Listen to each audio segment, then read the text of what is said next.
Hello everyone, this is Original Intent. Today is March 1st, 2024. Welcome to my channel and thank you for your time. I'd like to take a moment to thank everyone that has liked, shared, subscribed, and commented on my previous videos. I still am under 100 subscribers, but in all honesty, I had no idea that my number of views and hours viewed and everything was going to be anywhere near where they are at this point. And so I'm so grateful to those of you that have shared and helped get the message out for me. It's really appreciated, and I'm really excited to continue to put out content.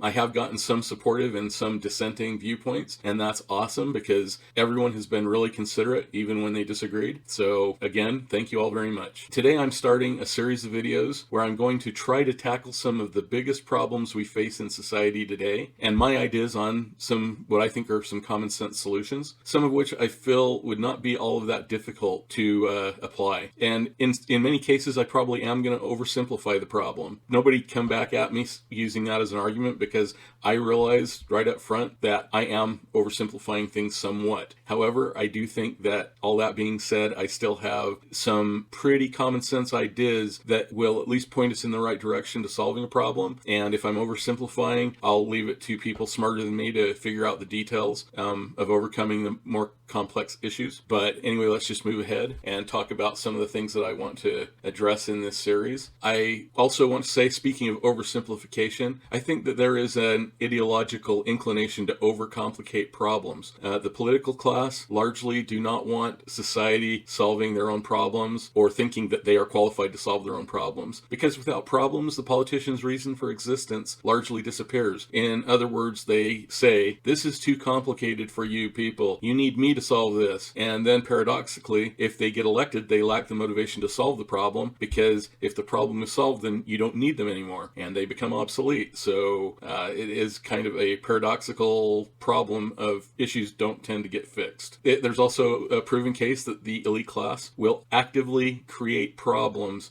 in order to offer the solution to the problem. And I know this sounds like conspiracy theory to most people, and I can only encourage you to Google Operation Northwoods as a documented example from 1962. A plan was made that there was going to be a false flag attack where our own government was going to attack American citizens so that it could be blamed on Cuba and take us to war, and Kennedy would not sign off on it. But again, this is all documented, not conspiracy theory. Just look up Operation Northwoods. You'll probably be shocked. With that said, here are some of the subjects that I hope to be creating some solution videos to in the near future. Energy production and environmentalism.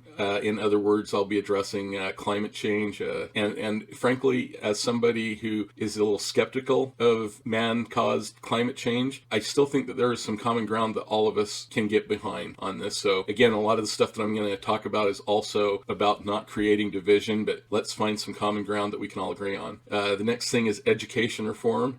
I ran for state legislature back in the year 2000, and really the central thing that I was running on was education reform. I learned a lot about what is wrong with the current system. We have awesome teachers. Clearly there are problems in the system, and I know that there's a problem where teachers are leaving the field in droves, and generally we're told, well, teachers just aren't paid enough. And that may be true, but I think that most teachers know what the pay is going to be before they go to school and get their degree and so forth. And my impression has been that most teachers that leave, that maybe they only teach for a year or two and then go into something else, is I think they get into the field wanting to help kids, and they find out that the system gets in their way and prevents them from doing what they really have a desire to do, and so they get disillusioned and leave. Anyway, I'll leave all that to that video, but that just gives you a hint about where I'm going to be going on that.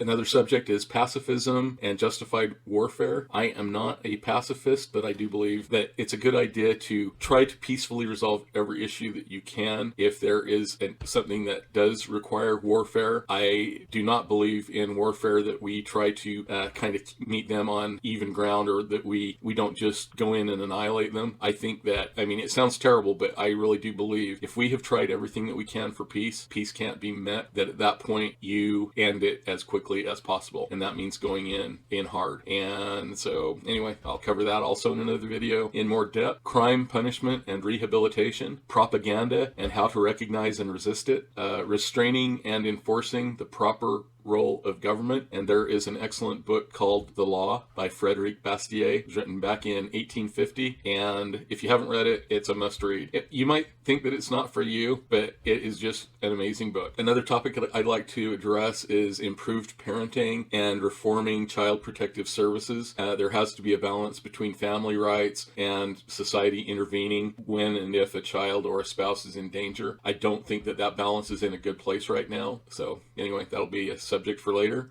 Talk about the problems of capitalism, the problems with socialism. This is kind of going back to the law, but we'll be talking about something called laissez-faire capitalism, which just means that the government kind of stays out of things. It does not mean it's a free-for-all for corporations to do whatever they want, but I'll go into the reasons why laissez-faire is a really, really good system. Along those same lines, each state should have a large degree of freedom to adopt its own economic policy. And this is the way the United States was initially set up. The really cool thing about it is if a state does things that are not wise, say they adopt a lot of socialist programs that cause them to go bankrupt, the federal government is not supposed to swoop in and save them.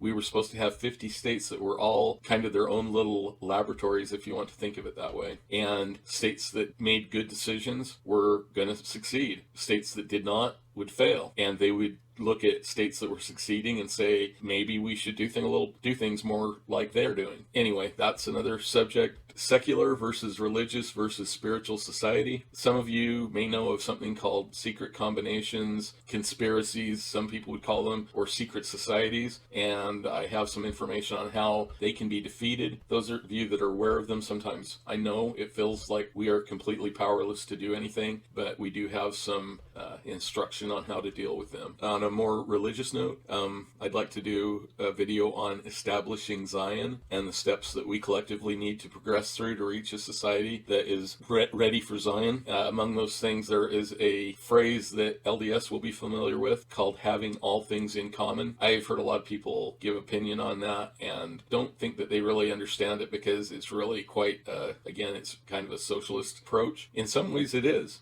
Socialism actually has some good theory behind it. It's just that it never gets implemented according to the theory. There are some requirements to be able to have all things in common. If we try to put that into society right now, it would just be chaos. We'll be talking about that. And as you can see, this might be quite a long series. I've got a lot of things that I have studied throughout my life, especially regarding government. And so I'm going to probably be kind of all over the map, talking about various aspects of society and government and how to fix some of the problems that we face. I will also be making videos in the meantime on other subjects as well, videos on Revelation, various religions, and spiritual practices, some other things that I've already done that have been very popular. I will be continuing to add to that as well. And if there's anything that any of you would like me to address, please add it in a comment. It may be something completely out of my area of expertise, and I just may not be able to comment on it, or, if it's something I find really interesting, I might spend a few months or years or whatever to learn more about it and maybe offer an opinion down the road. Definitely want to hear from you on things that you would like to discuss. Anyway, as always, thank you for the time to listen to this video. Please like, share, and subscribe to help get the word out. And my next video out is going to be on the first subject that I mentioned earlier, which is energy production and environmentalism. I think that is going to be a really exciting one. And I'm also excited about the education one because that has been a real important topic for me. I'm going to try to get 1 and maybe 2 videos per week out. It really depends on how my schedule at work goes and also how much work each individual video takes. But I so look forward to having something out in the next few days on energy production and environmentalism. It'll be about a week at the longest, and I'm hoping in 2 or 3 days. Again, thank you all so much. God bless and have a great day.